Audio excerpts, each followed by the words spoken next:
No problem. If you want to, again, just make sure you still remember where your chat is. Which of these areas like brings you here today, or which one do you think resonates with you the most? We're going to get into some good stats, some good stories on each of them. But you know, when you look at these, it might be all of them, just 100%. You want to be focused on all of these in your community, but if there's one that especially resonates with you, go ahead and share that. Yeah, and exactly, from a personal level, from a community level, either one, both are really valuable. We have to be ready to tell our own story. I've got a few stories I'll be telling during this section, but those 6 pillars, which I'll go back just real quick in case anyone was still noting theirs down. Those 6 pillars interconnect with so many other aspects of our communities. This is just one graphic that we have in the Island Institute's broadband process guide that I'll share afterwards, that that you can use and maybe try to create one that's specific to your community as well. But just to, and you know, you're going to be getting into a lot of the details of these in some of your following subsequent boot camp sessions. For example, the digital literacy, the more people learn how to use broadband, the opportunities for yes, your school to be able to deliver more, even amidst teacher workforce shortages and some of the challenges in rural communities. You know, finding ways to achieve equity. I think that aging in place, AARP has done some amazing work in partnership with the Maine Broadband Coalition to really highlight the stories of how in a place like Maine that's so rural, broadband is really key to helping age in place. This, you know, the taxes stabilized this one. I think when you get to your last session on how you're going to pay for whatever investment you make in broadband, you're always going to hear someone say, well, I don't want, you know, yeah, you bring that broadband in, my property taxes go up. You know, it increases property values. Well, that means that you also own an asset that is more valuable. So that's an important point. But I think it's also important to think in terms of the economy of the future is not on I-95, it's on the digital highways. And if your community has equal access to that economy, it's going to be a more stable economy. You're not going to be dependent on one resource. I can think of what one resource we probably, both our communities probably are dependent on. But yeah, just starting to think about kind of all the ripple effects. We don't necessarily have really strong, I mean, some of the return on investment numbers, right? I've heard broadband has a 4 to 1 ROI. Yeah, very possibly, I think probably more. There's not really solid data yet. There's definitely reports that you can find out there, but I think a lot of people are always asking, like, I just want that good stat that tells me exactly, you know, if we invest this much, this is how much we're going to make. People are working closer to that. There's been a lot happening around economic investment, but for now, what we do have are stories.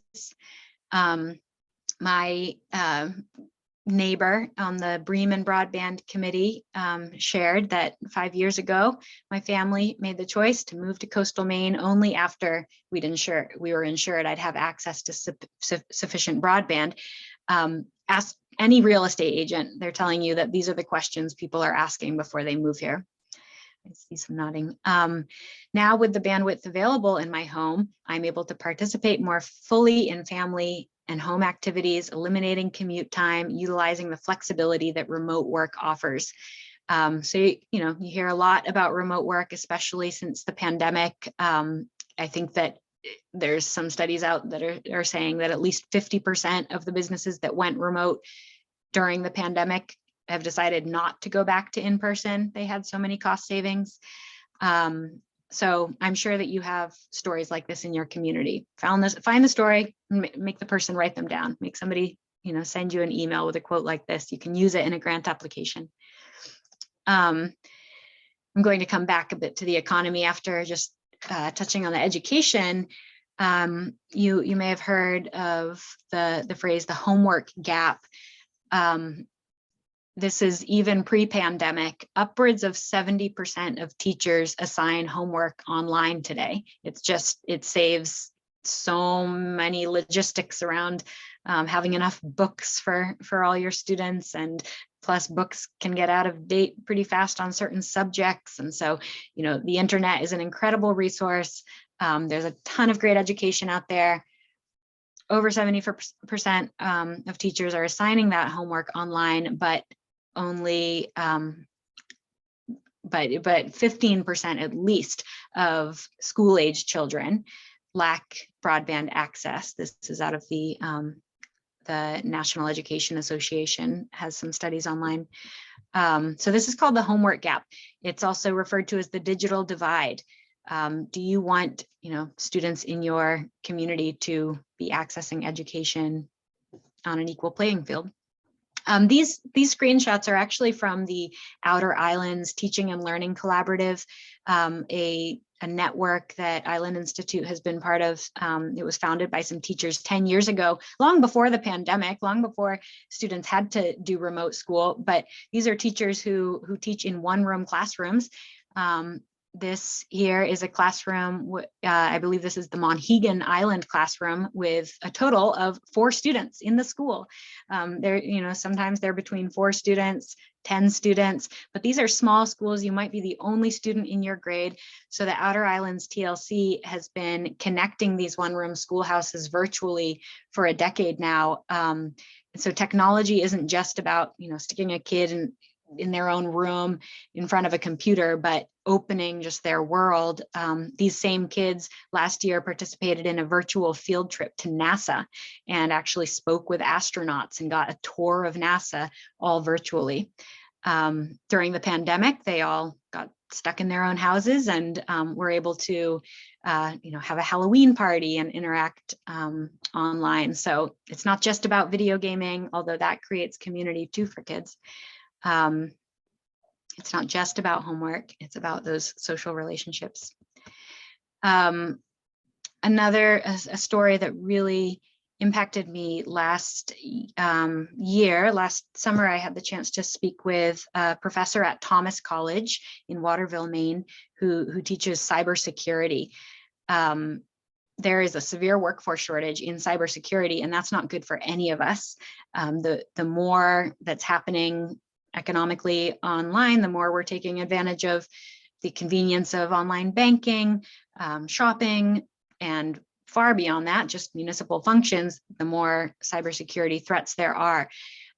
This professor at Thomas College has students coming to him from rural Maine. He was telling me about one student who is planning to be to go into fishing and continue in the lobstering industry as his father has, but decided just on the side to do this cybersecurity degree because he was going to go to college anyway. He kind of wanted a backup plan, and is suddenly seeing like all these high paying job opportunities that he can go right back to his community, and he can still fish in the summer if he wants to, however often, but he has this other really stable career that is not going away. This same professor shared about one of his students in cybersecurity from Aroostook County who came down, got his degree in Waterville, went back home, got a job with a tech company out of Austin, and immediately was able to recruit 20 of his classmates to this same company. They're all living in their communities in Maine and working for this company in Austin. And he called up his professor and said, "You remember how you told me that within 5 years of graduating, I would be making $100,000? Well, I did it in 2. And this is a kid who came from the county who $100,000 was just unheard of as a salary, for just what the people he knew in his life and his community had access to for a career. So, I mean, this is powerful opportunity that could really transform the future for and help you retain those young people. And not just young people, there's all sorts of opportunities to retrain in order to access remote jobs that benefit Maine employers. LL Bean, Northern Light, Maine Health. There are like a dozen different Maine employers right now teaming up with the Maine Community College system to offer a new program called Remote Work for Me. And that's a link that you'll be able to look at after this. They just launched their first cohort like a week or two ago. And these companies in Maine are just thrilled that finally they're going to be able to start filling some of these important jobs that people can do from anywhere if they have a sufficient broadband connection. And usually these employers have expectations, like you can't get the job if you can't prove that you have good enough internet at home. So missing out on economic opportunity if you don't have broadband. The why, telehealth, AARP, again, is a great place to learn more about how telehealth is being used for aging in place. The Northeast Telehealth Resource Center is a partner with Maine Broadband Coalition and has a member on the Maine Connectivity Authority right now. So I think we have some real vision at the state for the state of Maine and, you know, our healthcare workforce shortage, some of the challenges of being in a rural community and not being able to make it to your appointments because of transportation. Actually, just last week, my husband had a telehealth appointment with his doctor he was able to have that appointment at 7:30 in the morning before leaving my husband does property maintenance and construction. And has been really busy. If you're in construction right now, it's a very busy job. He couldn't find time within his workday to go and sit in the waiting room and meet with his doctor when all he needed was a referral for a sleep study. So that could have taken weeks for us to schedule. We're balancing our full-time jobs with a 1-year-old in the house. So people are going to be catching health issues sooner when they're not also dealing with inconveniences of in-person visits. And then this one I think is extremely significant for our state. That research has shown that telehealth is increasing access to treatment and therapy for people with substance use and mental health disorders. We also know in Maine that Maine Family Planning has seen women's healthcare access just increase exponentially since the pandemic opened up more opportunities for telemedicine. We're seeing more women especially be able to access the services that they need. And then I'm going to share a report at the end of this around the climate benefits. More and more people are doing studies on climate and energy that solutions that can be found with broadband. Broadband networks are essential for operating energy efficient technologies that both reduce carbon emissions but also save you money. And I think the saving money in Maine when it comes to heating and electricity and all of that is an extremely important topic to get at in your community. These include smart thermostats, heat pumps, electric water heaters. You'll hear these referred to as the Internet of Things. So all of these things need to connect to an internet service that can handle multiple devices at the same time. The limitations of DSL and some cable and definitely satellite is that the more that's using it at once, the less those devices can perform. So there's definitely been studies done to get at how much we could be reducing our energy demand if we employed more of these, and it's looking to be at least 20 to 30% energy savings we could have if deployed widely. And I know the Maine Connectivity Authority, MCA, the president, Andrew Butcher, is very interested in this topic and has been doing a lot of research on it. And then I think, somebody here, I think it was Deb, mentioned, yeah, there's that personal benefit of connecting with loved ones. I mentioned I have a 1-year-old. He was born in the midst of, or right before everybody started getting vaccinated. Our timing was actually pretty good, but nobody saw him as a newborn except on screens. At that time, I didn't have high-speed internet, so he was a very blurry baby. However, I got my my new connection because my community went through a broadband process and applied for Connect Maine and got a fiber network built. That came just in time for my older brother who lives in California. He just had his first child as well, a daughter, and I was able to see my niece bright and clear via Zoom and FaceTime during her early days. That's just, you can't put a price on that. All right, so I've done a ton of talking and I really appreciate you hanging with me, but if we're able to, and I think that this could be done via breakout rooms, or I'll stop sharing and we could just take some time as a whole group, although breakout rooms, in my opinion, I might throw you into them because they can be a helpful way to just get one-on-one and start practicing this stuff. But before getting on to any of the rest of the when and the how and into more of the why that you'll be doing in subsequent sessions of this boot camp, when you walk out of the session today, really the first step is to make sure that as a committee, as a community, as that community champion wanting to lead broadband forward in your community, you've set a goal. And that goal can sound like everybody else's goal. Bremen's goal, my community, was the committee set a goal to bring reliable, affordable, future-proof, high-speed internet to every resident. And that sounds a lot like goals that other people had set. But the way that we came to that goal, it took a little while to actually, to discuss each one of those elements. And one of the things we did was we pulled out our comprehensive plan, which is frankly pretty out of date. It's from 2004. But even within that comprehensive plan from way before every household was using internet to the extent we are now, the plan spoke to a desire to maintain the rural character of this community, to not have big industry, but to encourage small businesses. Those things we highlighted and we stuck them in front of our select board when we said we need to form a broadband committee because this town wants to be a place that supports small businesses.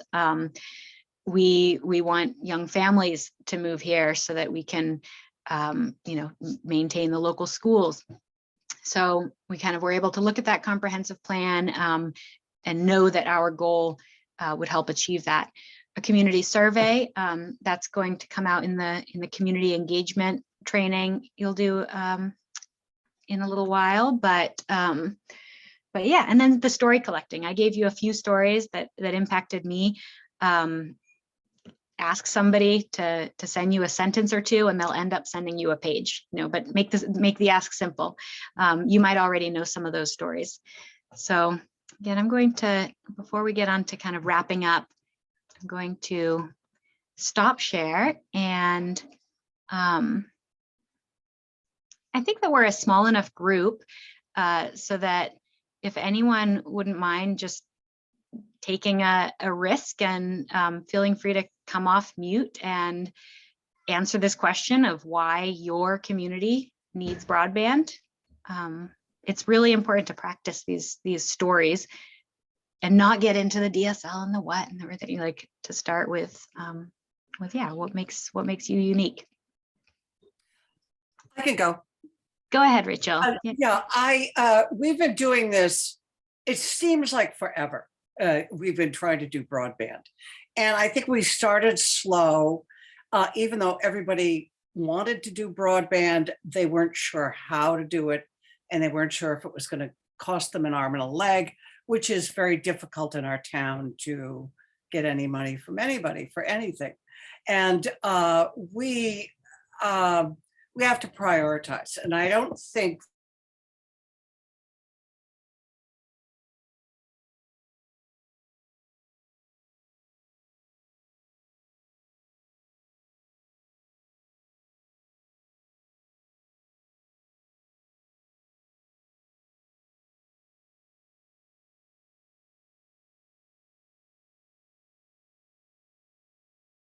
town, they love the small town aspect of it. And they all are reliant on broadband. At this point, the only way that they can get is in front of the library. So yeah, we definitely need it. I think kids would welcome it. I think it would be certainly good for the educational aspect. And I think most people don't realize how much it's going to do for them. And, you know, Peggy Schaefer lives in Lubeck, and, you know, she is my cheerleader. So yeah, we need it. That's great, Rachel. Thank you. And it sounds, you know, when you're thinking about who's going to be in this process with you, the librarian or somebody who knows, you know, who's keeping account or has access to the Maine State Library can actually help any librarian look up the data of how many people are accessing their Wi-Fi. And that can be some really valuable data to get at, and to encourage your librarian to get in touch with the Maine State Library to be able to use that as part of your argument. Carol. Yeah. Thank you. I agree with all of these needs, but at the moment, Dover Foxcroft and the Climate Action Advisory Committee are looking at public safety in the face of extreme temperature events.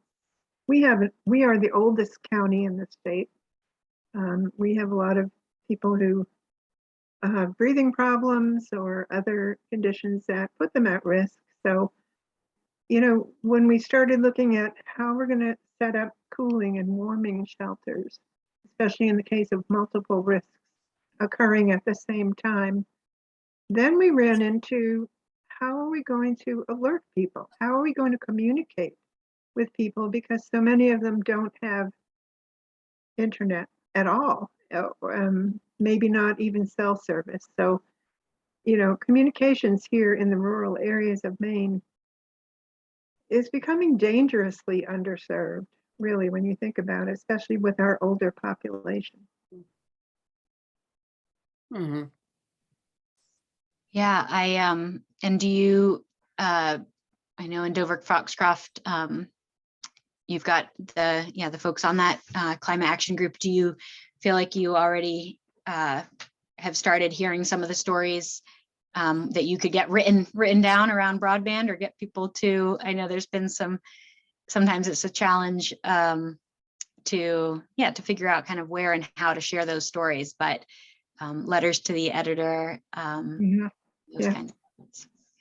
Yeah, our Climate Action Committee is working right now on actually getting the shelters, because we perceive a gap there. We don't really have any.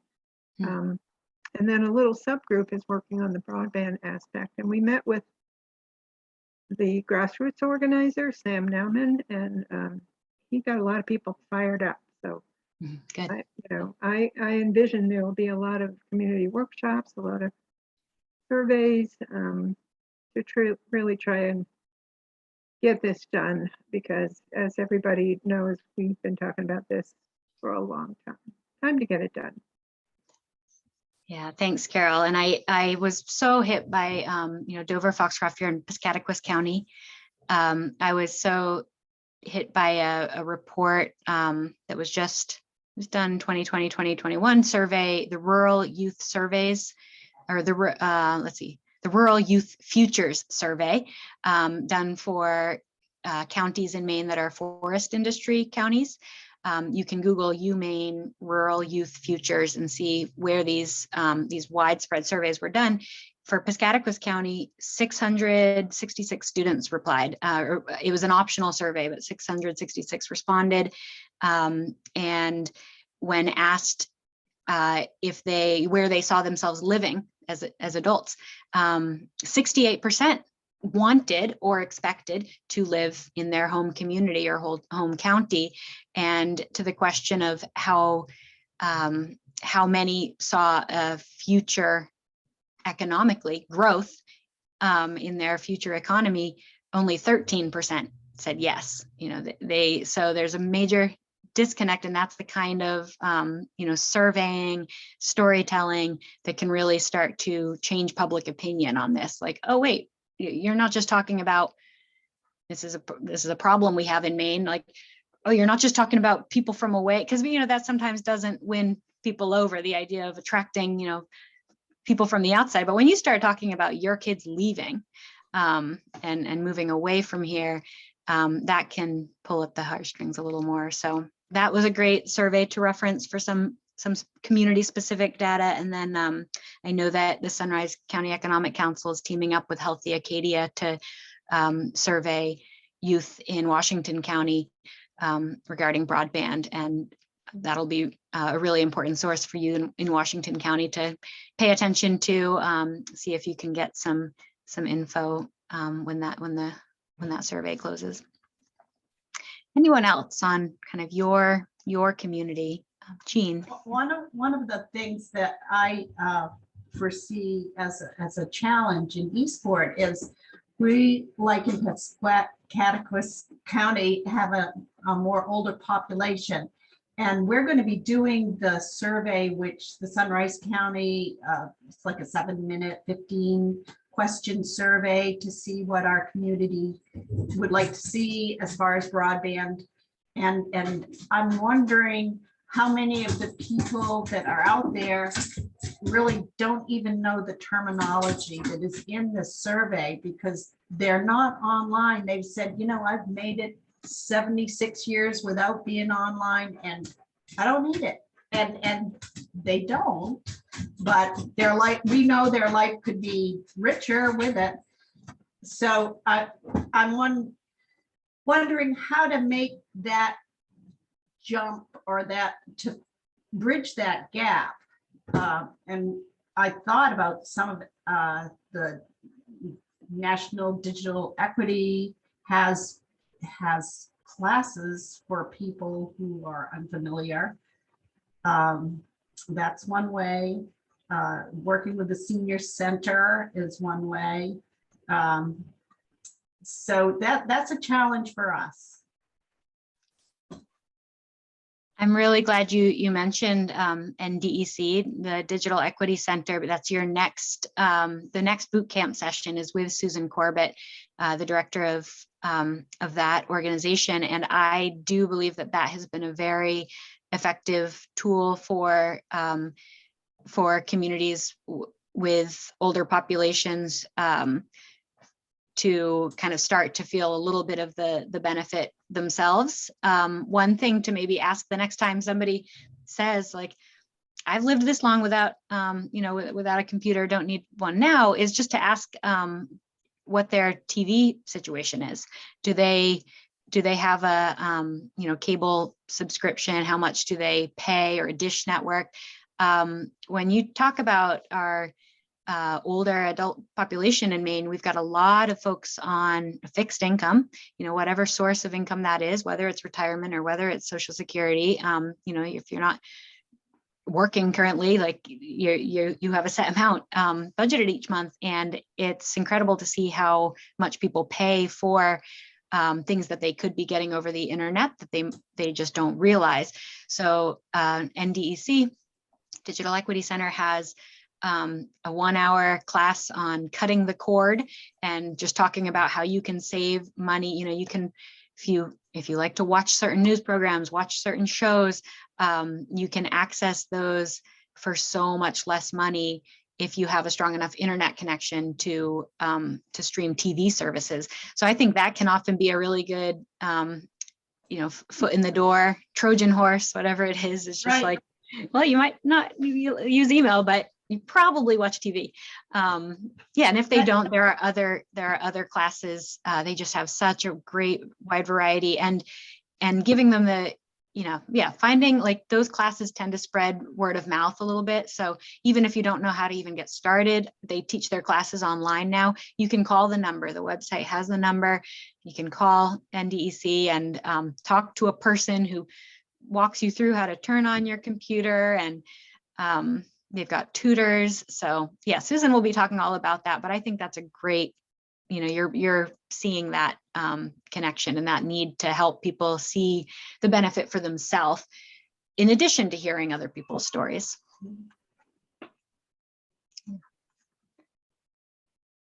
Right, any other whys? And some of you might already be a little further. Sarah, I'm glad she just came on in the process and might have gathered these whys, but be at a different stage now. Yeah, I think, hi, everyone. Sarah Strickland. I live in Robbinston. That's another story, but I'm the project manager for the Greater East Grand region, which is Danforth is the service center, so northern Washington County. And we're 2 years or almost 2 years into this. I can't believe that. And we're just about ready to, we've gone about this a little differently. I would say, Krista, I mean, in terms of kind of the process or sequence of steps, and all the steps are there, but the sequence is a little different.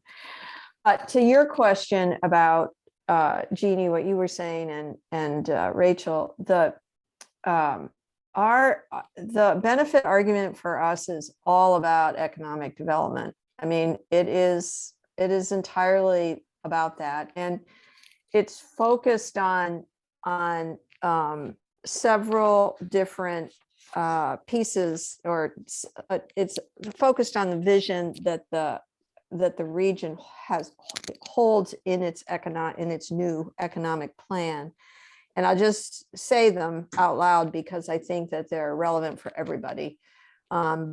It's increased new business and employment opportunities.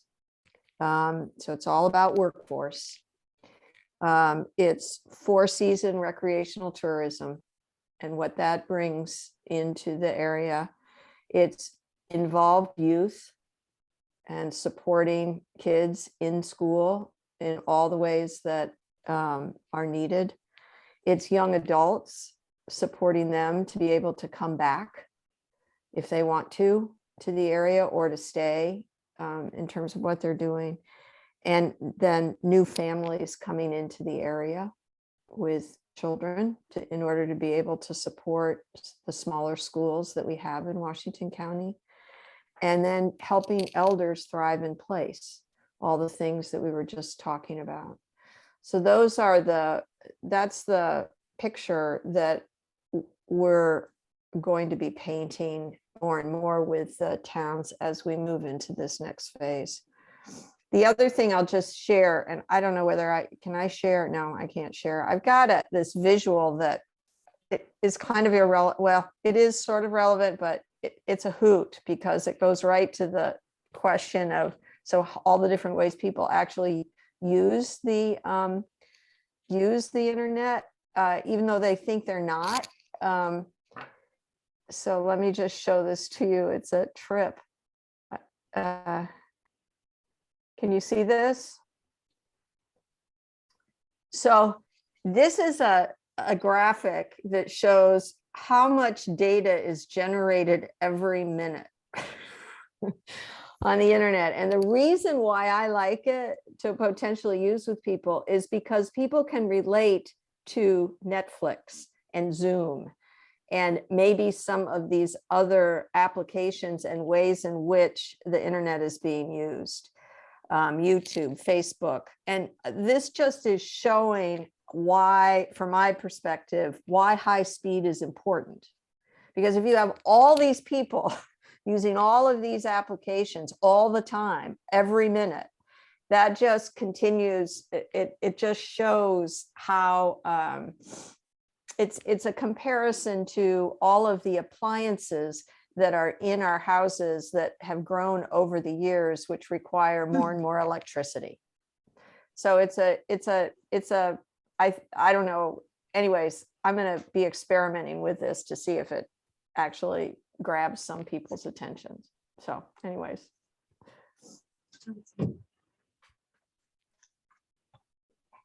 I'm going to jump in for along what Sarah's talking about is I hear that too, Jeannie, and others that, oh, I don't use it. I don't need it. I don't want to know anything about it while they swipe their debit card or their credit card. I don't need it. I don't use it. You know, we use it all day long and we don't even realize, a lot of people don't realize. Right. Another thing that's kind of interesting that I live in Eastport, which is, you know, so I know Jeannie, for those of you who know me, I live in Eastport. But there was a time, I'm going to say it was 2015 or 2016, I was sitting around chatting with Laura Whalen, who writes for the Quaddy Tides. And we were talking about vacant houses in Eastport. And how different possible ways that we, you know, is there something economically we could do? What we wound up doing was, as we were talking to people, and it just, the whole conversation just evolved, we wound up holding a focus group of people who work remotely. You have no idea the number of people in your communities who work remotely. You have no idea. You think they're retired, they're blah, blah, blah. But in Eastport, it's phenomenal that the number of people, Sony Music, Microsoft, Oracle, French translators, as I learned the other day. I work remotely quite a few days a week, but you know, so for SCEC, but the number of people. So it was really, it's interesting to learn why. And what we did was, why Eastport of all places, or why Washington County? When you work remotely, why anywhere? Why of any place in the world did you choose Eastport or Washington County? And so it was very interesting to find out what we already know, is that comparatively affordable housing and low crime rates and small schools. They felt like, you know, their kids could walk to school, this, that, the other thing. Stuff that we already know. And but so it's interesting to throw that out there. And as we went along and talked to this focus group, I mean, we only met maybe 4 or 5 times, but they indicated that each one of them had brought a family with them, and the average brought 2 children with them, and they also convinced friends of theirs to come move as well. So it was really interesting. In fact, somebody who lives around the corner from me, their friends from Texas are moving. They're originally from Texas, and their friends from Texas love it here in Washington County so much, they're buying the house next door to their friends from Texas. So and they all work remotely. One's a book editor and the other one's a software engineer. And they choose to live in Washington County. So it's also kind of helpful too, you know, to find out in your community who works using the internet and why do they choose. My neighbors could choose to work in Paris, France if they wanted to. Why Eastport? Why Washington County? We know the reasons, and how many children they may bring with them. And, you know, so it's just interesting. So anyway, sorry to hog up that much time. No, Elaine, I love that so much. And I really think that actually asking that question and making sure that that person has the opportunity to share the why they've moved to your community, and to, well, this is where you'll, in a couple sessions, be talking about community engagement, but the benefit of a forum or these in-person, like putting a face to this, like, oh, these big scary people who are moving to our town and they're going to change everything, like, and then you realize, oh wait, no, you're my neighbor, and wow, your kid's really cute, or you know, oh, wow, like you're really good at, I don't know, I think about the neighbors that I've had move in, and they let me use their like really nice weed whacker. I don't know, you just like, they're your neighbors. And I think that one way to really bring their voices out as like a positive addition to their community is to, just what you said, Elaine, get them talking about what makes your community special, versus talking about, you know, what makes them special. Like I think that there's a little bit of we've seen, Allen Institute has worked with a lot of communities doing this broadband process, and we've seen some challenge sometimes of what we call the credible messenger, or the lack of, like, putting somebody in front of a select board, or like putting someone up there to advocate for broadband who comes across as not really being from your community. And that's a silly distinction because, right, people are in your community because they want to be there. So I think just having that be the first thing they talk about, anybody you put in front of a select board before they get to their software engineer job or anything like that, just like, I moved here because I looked around and I saw, you know, X, Y, and Z, like that positive messaging is really important. So these have been such great, great ideas to get us started. Again, this is the surface level. You're going to be going more into how to do effective community engagement down the road, but in the meantime, it's all about making sure that you have your talking points, you know, solid, and that you start asking for those stories from within your community as well. I have just a couple of next steps to encourage you to. So I'm going to share this out, but we also have hard copies. This community-driven broadband process guide that Island Institute worked on a few years back. I'll follow the link real quick to give you an idea. Real quick, except not. Okay. It's a 20-page guide that goes, that helps you with those talking points. Again, stuff that you already know, but if you're working on talking to those folks who themselves don't use computers and you want to start getting at, just some of these short talking points, we go through, some of the charts that I shared with you. We also have some different community case studies, and there are lots more of these that are going to be coming through the Maine Broadband Coalition website. But basically, is just a 20-page guide on that covers all of these different aspects of the process. And we really mean it when we say start anywhere. Sure, you can't necessarily choose a financial model if you haven't learned what those financial models are yet, but if your town has already gone through some of these, or that your select board or your county are interested in putting ARPA dollars toward broadband, you might be able to jump pretty quickly toward finding let's see, where is it here? An incumbent provider who's willing to work with you, somebody who's already there in Washington County looking to build out more broadband and just needs the community to meet you halfway. That's what this broadband process guide walks you through. Andrew Butcher is the president of the Maine Connectivity Authority, and he recently wrote, this is an op-ed that's linked in this. He said, even with the federal funding, which could be $250 million, could be $500 million coming to the state of Maine through Infrastructure Investment and Jobs Act, broadband expansion requires that local organizing, the return on investment, the take rate. I didn't use the phrase take rate yet, but basically when you have a service out there and a high-speed internet service, a good community broadband group can be a lot more effective in getting people to sign up for the service than the flyers that come from the internet service provider. The more people sign up for the service, the more you pay back that investment, depending on what kind of public-private partnership you've made. So can't overemphasize enough.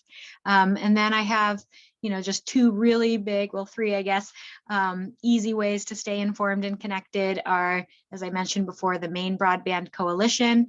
You sign up as a member, you get newsletters. They don't inundate you, but they just have the latest news and articles, updates. The Maine Connectivity Authority, again, newly established, they have they've done a beautiful job already of making sure that people feel, welcome to that space and can read the strategy yourself, and you can listen to the monthly board meetings and just get a sense of how they're talking about digital equity for Mainers, even while they're talking about middle mile infrastructure and 3-ring binder and stuff like that. And then another kind of nice, just really informal way to stay connected is every Friday, Island Institute, myself or a colleague host an open broadband discussion hour. people from Connect Maine and Maine Connectivity Authority, and even like Senator King's office. There's usually a staffer from there. So there's folks who are there with the latest news about funding, but they're just there to have a conversation with you. Like Rachel said, you know, Peggy lives in Lubec, and you can get on this call, as Rachel did a few weeks ago, and be chatting with Peggy about Lubec. So we're really lucky to have that direct access from local to our state through these things. And I'll make sure that that through the SCEC, you guys can get that link for Let's Talk Broadband, but you can also write down that meeting ID when I share this slideshow out. And then these upcoming awesome sessions: digital equity and literacy, community engagement, meet some ISPs, actually start to hear the private industry themselves talk about how they like to work with communities. These are all things that you need to be doing to work towards successful grants anyway, and Sunrise County is making it really easy for you by providing these sessions. And then a reminder again from Elaine at the beginning. She said there's a technical assistance survey for you folks to fill out that helps Sunrise County Economic Council know how best to support you. And then again, as soon as I stop sharing, I'm going to paste the link for this slideshow in the chat so that you can bookmark it, save it, download it, whatever you'd like, and be able to access more links.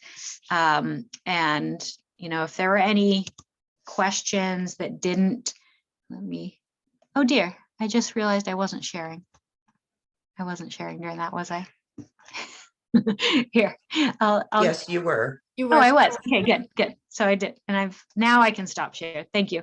It's sometimes so hard to tell, like with these little Zoom doesn't make it that easy. So I'm stop sharing, and I'm going to put the link to the whole slideshow in the chat. And if there are any questions that you feel like, you know, I'm going to zoom back through look through the chat, but if there are any that you'd really like to have answered, you know, before signing off, I'm happy to do my best. And the link for the technical assistance survey is in the chat as well. And you can take that, just copy that link and take the survey after this session. Yep. So Washington County towns, make sure you take a minute to fill that out because it's extremely important. So I want to thank Krista so very, very much for helping us today. I hope, I hope we all learned something new today. I know I did. So as Krista mentioned that next week, we're going to be meeting with Susan Corbett of the National Digital Equity Center, which is based right here in Maine, and serves all of Maine with classes and tablets. It's an amazing program, absolutely amazing that a lot of people aren't familiar with it or are unaware of it. So I'm so glad that you all came. And if nobody has any more questions at all. Sarah? Yeah, Krista, I missed the first few minutes, but is the figure about the money that is federal money that is likely to come into Maine, is that 250 million or is it a range? Is it 250 to 500 million? Is it, do we know? Yeah, it's coming over time, and it's not, yeah, there is the latest, you could say 250 million, that's like a for sure, but we know it's going to be more than that. Okay. And even just, you know, Maine Connectivity Authority, you may or may not have kind of specifics about how that comes out, but they are finalizing the infrastructure bill. And you had asked a question earlier about the, you know, for communities looking to apply for Connect Maine funding and these definitions of unserved and underserved, and will they not support, you know, cable as a solution? They will. Cable companies can, you know, they are starting to do fiber to the home. So for new builds, there's going to be opportunities for cable companies to go for that funding. The problem is at this point, I don't believe that any of the current cable providers are eligible for state funding because of reporting requirements that were written into rule last year, that any grant recipient has a certain, understand, like kind of accountability to the state as far as sharing data and information through the build process. And a number of companies opted out of that eligibility and are going ahead and building out in communities without state subsidies. So Right. that's a long way of saying, yeah, as far as I know, yeah, that 100 over 100 is all about making sure that, communities that are investing big dollars are getting fiber, future-proof technology laid down with state funding. Your community can go ahead and try to find a solution that doesn't involve state funding. Right. And there are solutions out there, but Thank you. All right, then. Everybody, anybody else? Then thank you all so much for attending. And I know that here it feels almost like spring outside. So try to get outside and enjoy some of that warm air before we freeze again. So thank you all so very, very much. And again, this has been recorded and it will be posted on the SCEC website for you to access. All right. So thank you so very much, everybody.